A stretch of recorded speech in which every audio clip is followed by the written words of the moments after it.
Another thing we found, well, a thing I found recently, right in the front of the property, I just overlooked it many times, was this artesian well, like a 30-inch diameter concrete cylinder going down into the ground that was flooded like all the way, overflowing with water. And there was a hose coming down the hill that was just, haphazardly just stuck into the well. And I needed to get some clarification on this. And it turned out, so I had the engineer take a look at it. It turned out this hose went up to a submersible pump in the neighbor's pond. So up the hill. So it's almost like she was pumping water out of that pond into this well, which doesn't make any sense because the well is where you get water, not where you put water. Anyway, this well and this pump and the hose all together, whatever, it was overflowing and it was flooding, making a pond on my property. And we're still working that out, but basically I'm going to find out here. It's okay because I don't need to use that area, but if this woman is pumping water into my property, that needs to stop. So another thing, especially when you're buying a big amount of land, make sure you walk the land and really spend time seeing everything that's there, because I missed that well. It was in an area that I just hadn't gone in. It was in the very front. It was hiding in plain sight. Another thing I came across was a very weird clearing, a haphazardly cleared area where there was trees still hung up on other trees and still sitting on their stumps, totally ready to fall. And there was just 5-gallon buckets. There was tires, about 30 tires with potting soil in them. And I found a bunch of these weird stalks, plants that had been pulled out of the ground. I'm thinking oh my God, this is totally pot. What else could this be?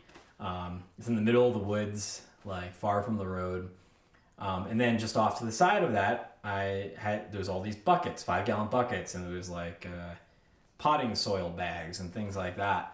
So I went to the lawyer, real estate lawyer, and I said, hey, I found this weird thing. I don't want to be held accountable if there really is somebody's growing pot here.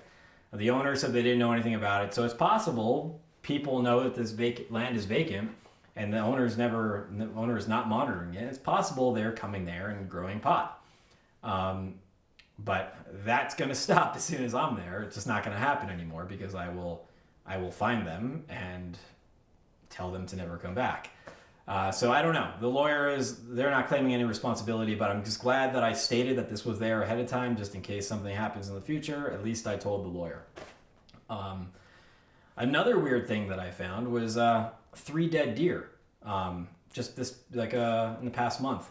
Right after the snow melt, there was 3 deer, 2 within 50 feet of each other, and another one several hundred feet away from them, all in the same state of decomposition, just dead, all mature deer.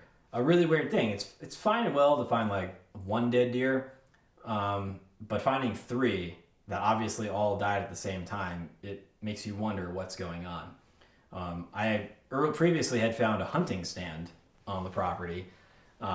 So it's possible maybe somebody was just hunting for fun and shot these deer and they ran away and all kind of died close to each other. I don't know, and they didn't track and take the bodies. Maybe a coyote took them down, a group of coyotes. I don't know. The point is, I started asking around. Nobody really had a good reason. Made me a little nervous. I'm thinking, is there poisoned water here or something? I still don't have an answer to that, but enough people have said they found dead deer in the woods in the area where it shouldn't be alarming. So I'm going to try to let that one slide for now. So the main points that I've experienced, things that I've had to look out for, things to put into consideration while buying a piece of property have been, the very first thing was looking at the online web.